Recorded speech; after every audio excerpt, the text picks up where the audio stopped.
Hi, I'm Mike, PokeTips Mike, and the Pokemon news is insane today. We have a lot to talk about here. Dynamax Adventures, how to turn your Pokemon into Gigantamax Pokemon, Cramorant's got a weird new job, a tournament, and much more. So let's jump right into it. Alright, so first things first, I want to talk about one of the biggest new features coming in this DLC update, something called Max Soup. Now, what is this special soup, you might ask? This, my friends, is how we turn our starters, and who knows, maybe more Pokemon too, into special Gigantamax Pokemon. So let's read up on this a little bit. Max Soup is a special dish made from rare ingredients you can gather on the Isle of Armor. If a Pokemon with great hidden potential drinks Max Soup, it will become a special Pokemon capable of Gigantamaxing. Now, we see a bunch of people here sitting around the table, and we actually saw a little bit of this in the Pokemon trailer that came out early this morning too, and they're obviously making that whole Max Soup.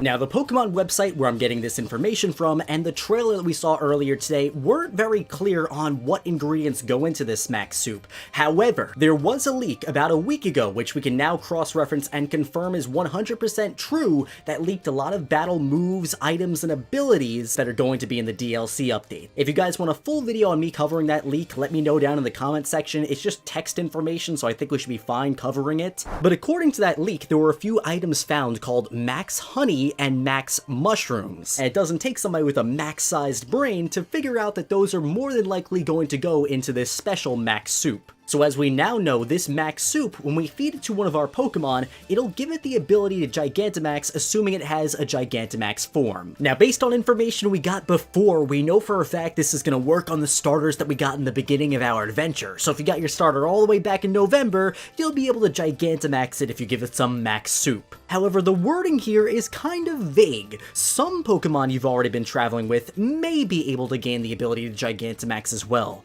So I'm wondering, is this going to work on every Pokemon that can Gigantamax, or only the starters? I really hope it's everything, because it would be so nice to be able to take Pokemon from even your oldest Pokemon games and be able to Gigantamax those too, assuming they have GMAX forms, of course. Either way, it sounds like the soup is going to be very important, and likely how you'll be able to GMAX the Kanto region starters as well. Next up, let's talk about this weird thing over here, the Cram-O-Matic.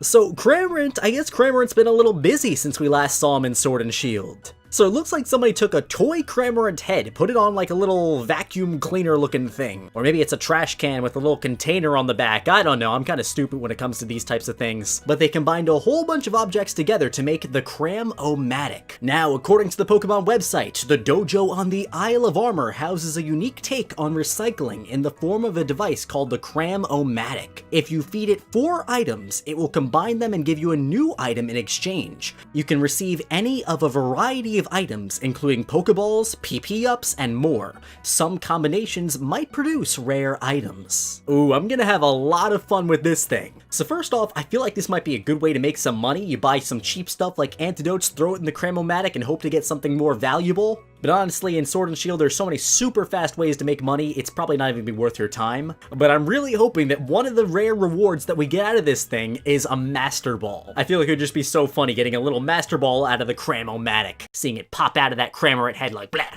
Definitely going to be a lot of fun. Can't wait to try out some of the combinations here. Now, some more new Isle of Armor stuff. We have some brand new Move Tutor moves. So as we know, the Isle of Armor is bringing back Move Tutors, a Pokemon game essential. We now know that the thing you're going to need to exchange in order to use these Move Tutors is something called the Armorite Ore, which the website says is a substance that you can find on the Isle of Armor through max raid battles and other means. Interesting. I was kind of hoping that the Move Tutor moves in this game would just be free to use, like how they made the Move Relearner not require a heart scale, but it sounds easy enough to get an Armorite Ore if you could get it through max raid battles and other ways too, so I'm sure it won't be a big problem. Now, there's also going to be new Move Tutor moves available on the Isle of Armor. We have a few of them right here. So move number 1 is Burning Jealousy. So Burning Jealousy is a fire-type move, and when it hits, it deals damage to all opposing Pokemon and burns all opposing Pokemon that had their stats boosted. Oh, during the turn?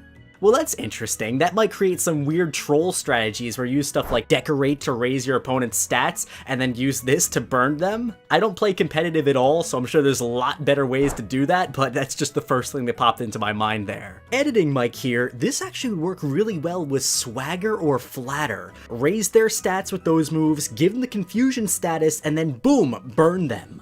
This definitely sounds like it was made with VGC in mind though, since it hits both Pokemon and it really affects competitive stuff there. And another new move is Grassy Glide, a new grass type move that has high priority when used on grassy terrain. And they show a combo right there, Rillaboom, which just got its hidden ability today using Grassy Glide. Rillaboom itself can just set up the grassy terrain with this ability, so now it just gets a priority move. That's actually really good. A very nice buff to Rillaboom and probably any other Pokemon that can get it too. So yeah guys, definitely get the hidden ability Galar starters. If you need help getting them, I have a video that I already made. I'll link it in the description below. It'll tell you exactly what you need to know to get them. And other than that, this features page pretty much has stuff we already knew about the new clothing items, the new Pokédexes coming out to help fit all the new Pokemon they're adding in this DLC update, max raid battles on the Isle of Armor, and restricted sparring, which we don't really know too much about yet. All we really know is you're limited on what type of Pokemon you could use, and you have to set up special conditions for yourself.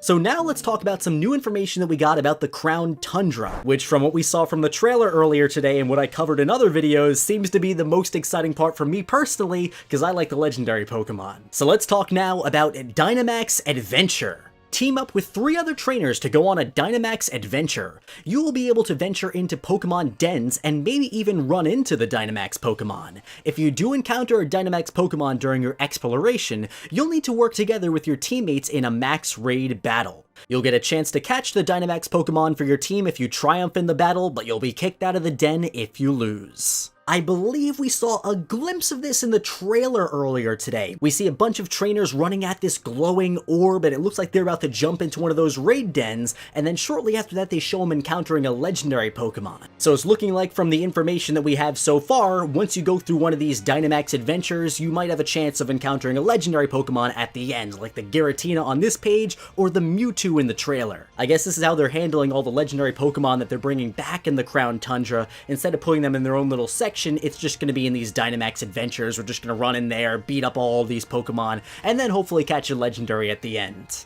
Honestly, it sounds kind of fun. It just might get annoying if you're trying to catch a bunch of legendary Pokemon back to back to back, and you have to knock out all those Dynamax Pokemon before you do it. Now next, we have a new tournament mode in the game. Once you progress far enough in your adventure in the Crown Tundra, you'll be able to participate in the Galarian Star Tournament, held in the city of Wyndon. In this tournament, you'll be able to battle with various trainers you met in Pokemon Sword and Pokemon Shield, but not just as opponents. You'll also be able to pick a teammate and tackle the tournament together. Ooh, they chose Hop? Why would you choose Hop? That guy's using Double. So this is kind of cool. It's like they're basically adding a double battle mode to the Champion Cup that we already have in Sword and Shield. I feel like this should have been in the base game, but hey, I'm glad we're getting it. I'm hoping though that later on they reveal that there's more than just trainers from Galar. I hope they bring back trainers from other regions, kind of like the PWT, where you got to battle a whole bunch of trainers from all the other regions. I hope they bring back people like Red, Steven Stone, Cynthia, even some gym leaders, Brock, Misty. I feel like that would be a nice way to spice this up, because it'll get old fighting the Galar gym leaders and Galar trainers over and over and over again. If that is going to happen though, there's no reason for them to reveal this right now, since this is not coming out for another few months, so hopefully at a later date they reveal that there's going to be a lot of cool trainers we can fight here, but I'm pretty excited. I like double battles. I feel like this will be fun. Also, I'm hoping it scales. I'm hoping that they're not using Pokemon in the level 60s and 70s, because by the time this comes out, that's going to be weak. That's going to be really, really weak. It's weak now. Imagine after playing through the Isle of Armor and the Crown Tundra, we're going to need a real challenge. I feel like if they capped all the trainers at level 50 and gave them EV train teams, that's how you could really make this a challenge. You know what, basically just turn this into the PWT. Black and White 2 had it right, just give us that back and this will be perfect.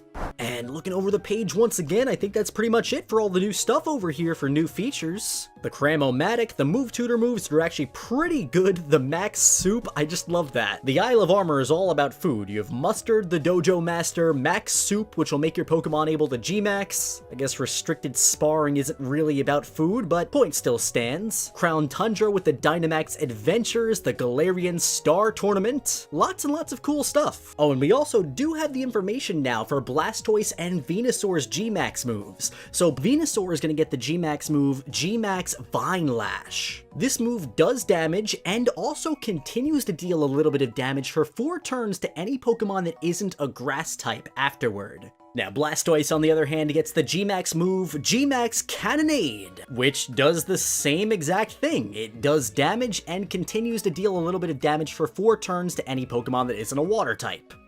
And now that I think about it, Charizard's GMAX move, GMAX Wildfire, is the same exact thing but for fire types, so all 3 Kanto starters have the same exact GMAX move.